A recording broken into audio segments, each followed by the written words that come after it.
क्या विनेश फोगाट और जवान किसान में पहलवान जोड़ने का श्रेय आपको जाता है और उसके पीछे की सोच क्या है? कई लोग उंगली उठा रहे हैं कि ये एक पॉलिटिकल आंदोलन था।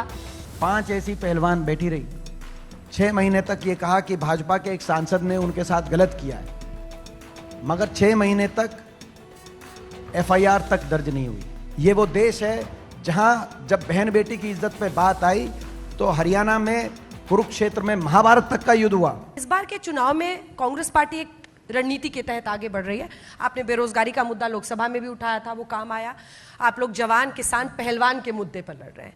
अब दीपेंद्र जी को हमने देखा कि ज्यादातर आप कहां पर दिखते हैं, जनता को पता है, जब राहुल जी बोल रहे होते हैं सदन में और आप उनके पीछे बैठ के ताली बजा रहे होते हैं। लेकिन पहलवान के मुद्दे पर आप सीधे अंतर्राष्ट्रीय हवाई अड्डा पहुंच गए जब विनेश फोगाट पहुंच रही थी। क्या विनेश फोगाट और जवान किसान में पहलवान जोड़ने का श्रेय आपको जाता है और उसके पीछे की सोच क्या है? कई लोग उंगली उठा रहे हैं कि ये एक पॉलिटिकल आंदोलन था। कांग्रेस पार्टी ज्वाइन करके विनेश जी ने उसको एक पॉलिटिकल टच दे दिया, जो कि उनके साथ साक्षी मलिक जो थी, उन्होंने भी कहा कि नहीं, मैं पॉलिटिक्स से दूर रहना चाहती हूं, मैं पॉलिटिक्स में नहीं जाती हूं। इस पर आपका टेक? देखिए, ये एक पॉलिटिकल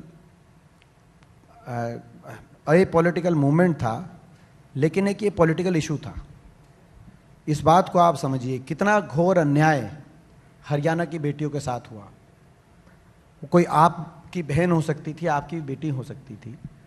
6 महीने तक ये हमारी 5 अंतर्राष्ट्रीय ओलंपिक मेडल विजेता पहलवान, कितने ओलंपिक मेडल आए हैं देश में, कितने ओलंपियंस आए हैं देश में, साक्षी मलिक से लेकर विनेश फोगाट तक, 5 ऐसी पहलवान बैठी रही। 6 महीने तक ये कहा कि भाजपा के एक सांसद ने उनके साथ गलत किया है, मगर 6 महीने तक एफआईआर तक दर्ज नहीं हुई। इस देश में एफआईआर तक दर्ज नहीं करा पाए। हरियाणा जो दिल्ली के 3 तरफ बसा है, हम अपनी बेटियों को दिल्ली में आकर न्याय नहीं दिला पाए। दिल्ली पुलिस ने एफआईआर नहीं करी। हम जाते थे एफआईआर कराने तो इनको जवाब मिलता था कि ऊपर से आदेश है कि एफआईआर नहीं हो सकती आपकी। मैं धन्यवाद करता हूं सुप्रीम कोर्ट का। 6 महीने के बाद सुप्रीम कोर्ट ने कहा कि इनकी एफआईआर करो, और मैं धन्यवाद करता हूं दिल्ली न्यायपालिका का। न्यायपालिका ने अभी चार्जेस फ्रेम कर दिए और कहा कि वो जो आरोपी भाजपा सांसद है वो हर मौके पर इनके साथ गलत करता। ये ऐसे सबूत हैं और इसीलिए चार्जेस फ्रेम हो गए उन पर।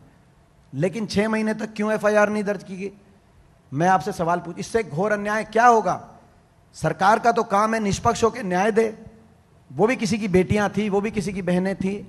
एफआईआर तक दर्ज ना होना, ये वो देश है जहां दुश्मन की बहन बेटी की इज्जत को भी अपनी इज्जत माना जाता है। कम से कम बहन बेटी की इज्जत पे राजनीति नहीं आती। ये वो देश है जहां जब बहन बेटी की इज्जत पे बात आई तो हरियाणा में कुरुक्षेत्र में महाभारत तक का युद्ध हुआ।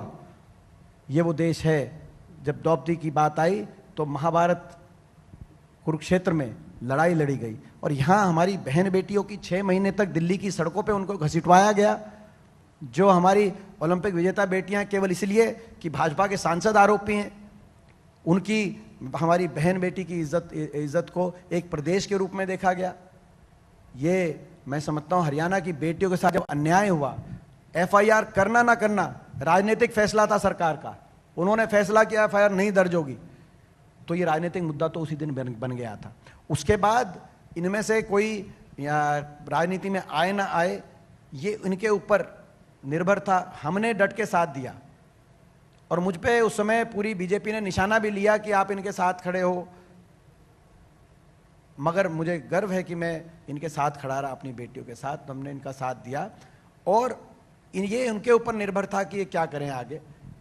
इनमें से विनेश फोगाट और बजरंग पुनिया ने कहा कि क्योंकि राहुल जी से लेकर और दीपेंद्र भाई तक हमारे साथ खड़े रहे, इसीलिए हम, जब देश ने हमें छोड़ दिया, जब सरकार ने हमें छोड़ दिया, इतना घोर अन्याय हमें का सामना करना पड़ा, तो कांग्रेस पार्टी आगे कम से कम विपक्ष की एक जिम्मेदारी उन्होंने निभाई और खड़े रहे। विपक्ष का भी कर्तव्य था, जब सरकार अपनी बेटियों को यूं छोड़ दे और दिल्ली की सड़कों पर घसीटते हुए, कोई अच्छा दृश्य गया पूरी दुनिया के सामने, आप बताइए।